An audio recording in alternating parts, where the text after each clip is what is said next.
Shalom Bapak Ibu Saudara dimanapun berada, kita akan beribadah secara online, kita akan mendengarkan kebenaran firman Tuhan. Sebelumnya mari kita akan berdoa. Tuhan, kami datang kepadamu, kami mengucap syukur di dalam hidup kami percaya Engkau Allah yang terus hadir di dalam kehidupan kami. Terima kasih buat berkat, kasih setia, pemeliharaanmu atas setiap kami. Dan sebentar lagi kami akan merenungkan kebenaran firman-Mu. Biarlah firman Tuhan yang diberitakan, ya Tuhan, boleh membuat iman kami semakin bertumbuh di dalam Tuhan. Hidup kami semakin diubahkan untuk semakin serupa dengan Kristus. Terima kasih Tuhan, persiapkan hati jemaat dimanapun mereka berada. Kiranya mereka boleh dengan serius beribadah dan mendengarkan firman-Mu. Tuhan pakai hamba-Mu menjadi saluran berkat pada saat ini. Dalam nama Tuhan Yesus kami sudah berdoa dan mengucap syukur. Amin. Shalom, saudara. Firman Tuhan pada sore hari ini terambil di dalam kitab Mazmur pasal yang ke-73 ayat yang ke-28 yang berbunyi demikian. Tetapi aku suka dekat pada Allah. Aku menaruh tempat perlindunganku pada Tuhan Allah supaya dapat menceritakan segala pekerjaannya. Amin. Aku di sini kalau Bapak Ibu baca ayat 1, ia disebut Asaf, saudara-saudara. Dia mengatakan pengakuannya di hadapan Tuhan bahwa suka dekat dengan Tuhan. Nah, judul firman Tuhan hari ini adalah dekat Tuhan untuk apa? Saudara-saudara, kalau kita melihat kitab Mazmur secara keseluruhan, Mazmur itu juga merupakan firman Tuhan. Kenapa? Karena ada beberapa orang yang tidak mempercayai Mazmur sebagai firman Tuhan. Mengapa, saudara-saudara? Karena waktu Allah berbicara, pasti semua orang percaya itu firman Tuhan karena Tuhan yang berbicara. Tetapi kalau manusia yang berbicara, ya, apakah itu adalah firman Tuhan? Dan kalau kita lihat di dalam kitab Mazmur, banyak orang, saudara, tokoh-tokoh ya, yang berbicara mengungkapkan isi hatinya dengan jujur di hadapan Tuhan. Makanya ada kelompok yang meragukan apakah Mazmur itu merupakan firman Tuhan. Tapi hari ini kita boleh merenungkan, walaupun Allah berbicara, walaupun manusia yang berbicara, di dalam Mazmur ada Daud, ada Musa, ada Salomo, bahkan yang kita baca hari ini adalah Asaf, saudara, berbicara, mengungkapkan isi hatinya kepada Tuhan, merupakan pengakuannya di hadapan Tuhan, itu juga merupakan firman Tuhan. Lalu yang kedua, saudara, kalau kita membaca kitab Mazmur, sebenarnya tidak menjamin kehidupan anak-anak Tuhan khususnya bebas dari masalah. Kalau kita merenungkan kitab Mazmur, saudara, banyak orang-orang umat Tuhan pada masa itu yang juga mengalami berbagai masalah dan pergumulan.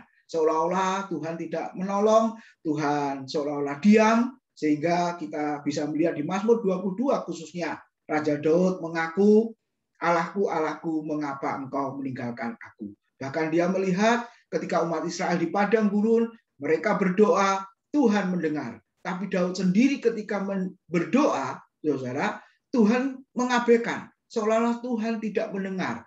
Daud merasa seolah-olah Allah meninggalkan dia. Nah, itulah yang dialami oleh pemazmur. Jadi tidak menjamin kehidupan umat Tuhan, orang dekat Tuhan sekalipun, bebas dari masalah. Lalu yang ketiga, saudara-saudara, Mazmur itu berisi tentang nyanyian dan doa. Sehingga banyak nyanyian-nyanyian yang diciptakan yang muncul dari kitab Mazmur. Nah, saudara-saudara, kalau kita lihat di Mazmur pasal yang ke-73, ini merupakan Mazmur hikmat.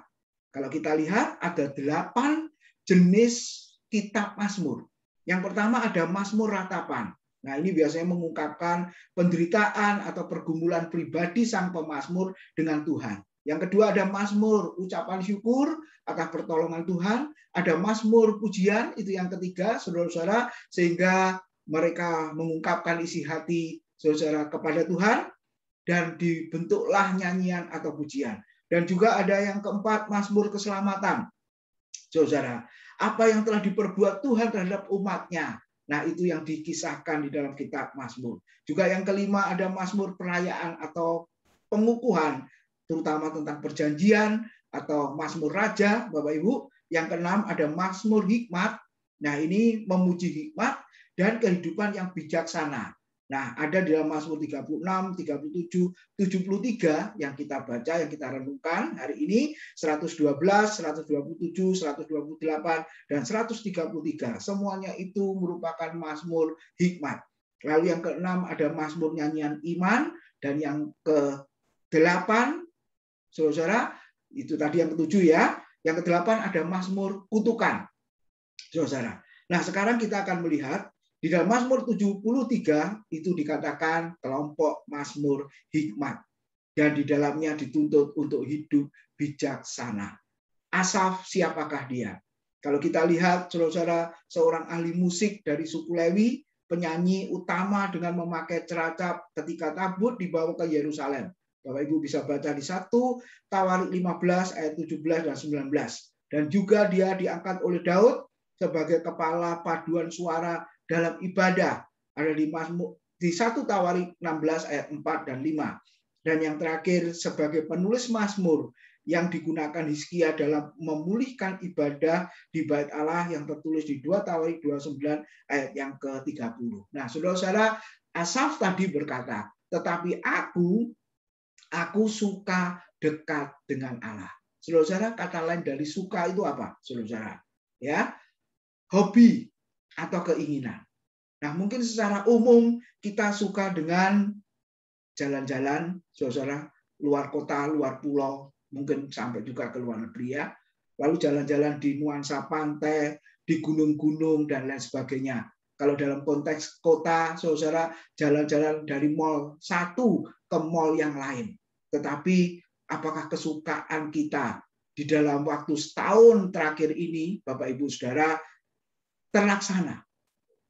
Ya, saya percaya semua hobi, semua keinginan, semua kesukaan orang pada umumnya tertunda, Bapak Ibu, karena pandemi COVID-19 belum berakhir. Nah, hari ini kita boleh merenungkan kesukaan kita boleh tertunda, tidak terwujud karena situasi, karena kondisi pandemi, saudara, yang dialami oleh banyak orang. Tetapi ada kesukaan, ada hobi, ada keinginan yang tidak bergantung kepada keadaan, situasi, dan kondisi. Apakah itu, saudara? Yaitu dekat dengan Tuhan. Apakah kita pada saat ini berani berkata seperti Asaf, aku suka dekat dengan Tuhan. Bahkan Daud di dalam Mazmur 62 ayat 2 dan 3 mengatakan hal yang sama. Di situ dikatakan Daud memiliki pengakuan, hanya dekat Allah saja aku tenang. Daripadanya lah keselamatanku. Hanya dialah gunung batuku dan keselamatanku. Aku tidak akan goyah. Sekali lagi, hanya dekat Allah saja aku tenang. Daripadanya lah keselamatanku. Hanya dialah gunung batuku dan keselamatanku, kota bentengku. Aku tidak akan goyah. Saudara-saudara, di dalam kedekatan dengan Tuhan ada ketenangan. Makanya Asaf tadi berkata, aku suka dekat dengan Tuhan, karena seperti Daud mengatakan, Daud mengalami ternyata di dalam kedekatan dengan Tuhan itu ada rasa ketenangan, damai, sentosa yang sejati. Sama seperti seorang anak yang selalu dekat dengan orang tuanya. Pastilah anak itu merasakan aman, saudara, merasakan damai, merasakan sukacita, dan lain sebagainya. Demikian juga hidup saya dan saudara, sebagai umat Tuhan, sebagai anak-anak Tuhan, seharusnya kita dekat dengan Tuhan, sebab kita tahu, kita sadar bahwa dekat dengan Tuhan memberikan ketenangan dan kebahagiaan. Saya berharap Bapak Ibu Saudara dimanapun berada, boleh mengalami pengalaman yang sangat indah ini, yaitu supaya kita memiliki kesukaan, memiliki hobi, memiliki keinginan yang tidak bergantung kepada keadaan, saudara, situasi dan kondisi. Apakah itu dekat dengan Tuhan? Saudara, di dalam Perjanjian Baru kita ingat satu contoh yang bernama Maria. Lukas pasal 10 ayat 39, di situ dikatakan Maria ini duduk terus-menerus mendengarkan pengajaran Tuhan Yesus. Duduk terus-menerus mendengarkan perkataan Tuhan Yesus Kristus. Bapak Ibu Saudara, Yesus ketika masuk ke keluarga Betania ini, saudara bertamu di sana bukan hanya membicarakan ya seperti layaknya saya dan saudara bertamu, kita membicarakan apa? Mungkin situasi yang sedang terjadi di hari-hari terakhir, saudara. Tapi Yesus ketika bertamu, Yesus mengajar. Yesus memberitakan firman Tuhan. Nah, artinya apa, saudara? Ternyata ukuran kedekatan seseorang dengan Tuhan ketika orang itu suka mendengarkan pengajaran firman Tuhan. Sekali lagi, ukuran kedekatan seseorang diukur dari mana? Ketika orang itu duduk terus-menerus mendengarkan pengajaran firman Tuhan. Mungkin bukan sekedar mendengar, tapi dia mencatat, dia meneliti, saudara. Dia menguji, dia menggali keindahan, kedalaman, kebenaran firman Tuhan. Apakah di masa pandemik seperti ini kita melakukan hal-hal yang seperti itu? Berapa banyak orang Kristen yang mau merenungkan kebesaran, kebenaran dari firman Tuhan.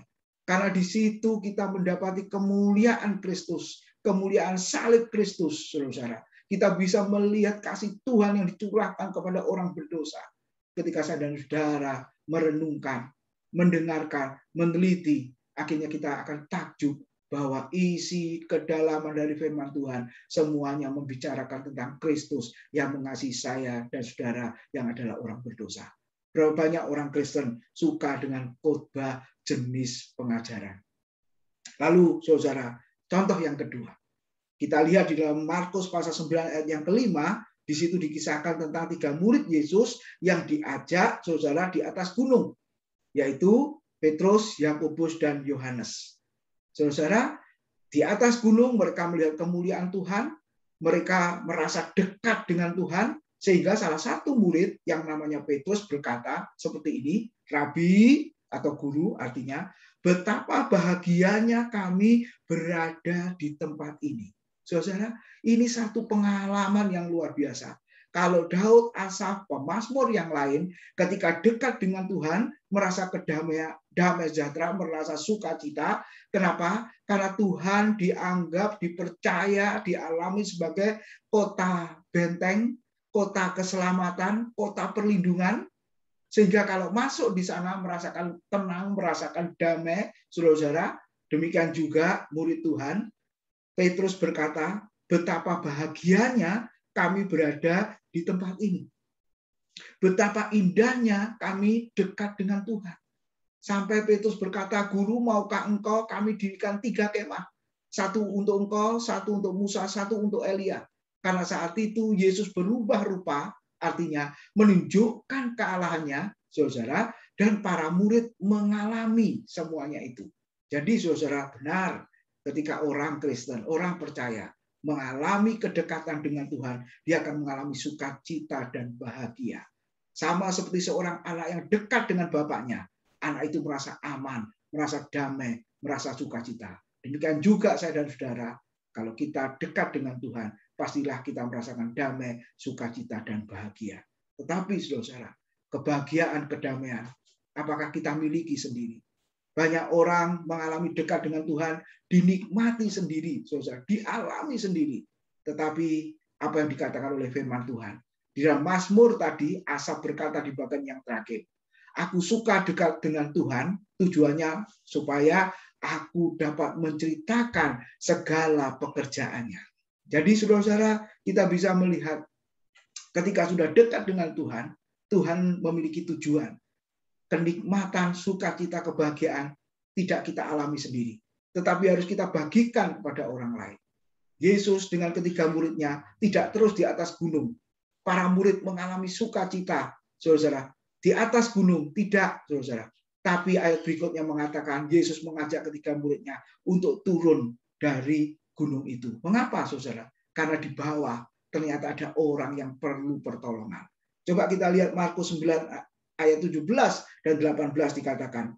Kata seorang dari orang banyak itu, Guru, anakku ini kubawa kepadamu karena ia kerasukan roh yang membisukan dia.